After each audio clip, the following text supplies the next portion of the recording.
ഒരു കോൺക്രീറ്റ് വർക്കിൽ ക്യൂറിംഗ് എന്നതുകൊണ്ട് ഉദ്ദേശിക്കുന്നത് നിങ്ങൾ പുതുതായിട്ട് കോൺക്രീറ്റ് ചെയ്ത ഒരു സർഫസിൽ അതിൻ്റെ മോയ്സ്ചർ കണ്ടൻറ്റ് നിലനിർത്തുക എന്നുള്ളതാണ്.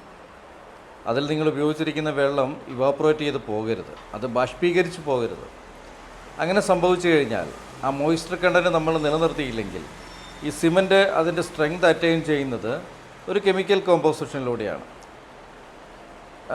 ആ ഒരു കെമിക്കൽ പ്രോസസ്സിങ്ങിന് വേണ്ടിയിട്ടുള്ള ഒരു ടെമ്പറേച്ചർ നിലനിർത്തേണ്ടതുണ്ട്. ആ ടെമ്പറേച്ചർ കൂടാൻ പാടില്ല.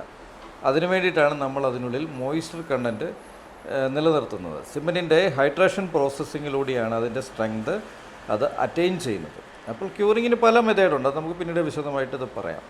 അപ്പോൾ ഈ ക്യൂറിങ് പ്രോപ്പറായിട്ട് നടക്കാതെ വരികയും ഇതിൻ്റെ ഹൈഡ്രേഷൻ പ്രോസസ്സിങ്ങിൽ പാളിച്ച പറ്റുകയും ഹീറ്റ് വല്ലാതെ കൂടുകയും ചെയ്തു കഴിഞ്ഞാൽ ഡെഫിനറ്റ്ലി രണ്ട് സംഗതികൾ സംഭവിക്കും. ഒന്ന്, ഈ കോൺക്രീറ്റ് അതിൻ്റെ സ്ട്രെങ്ത് അറ്റൈൻ ചെയ്യുകയില്ല. രണ്ടാമത്തെ സംഗതി ശ്രിങ്കേജ് ക്രാക്കുകൾ ഉണ്ടാവും. ആ ശ്രിങ്കേജ് ക്രാക്കുകൾ ചിലപ്പോൾ ഡെപ്തിലുള്ളതാവാം, അതിലൂടെ ചിലപ്പോൾ ലീക്ക് ഉണ്ടാവാം.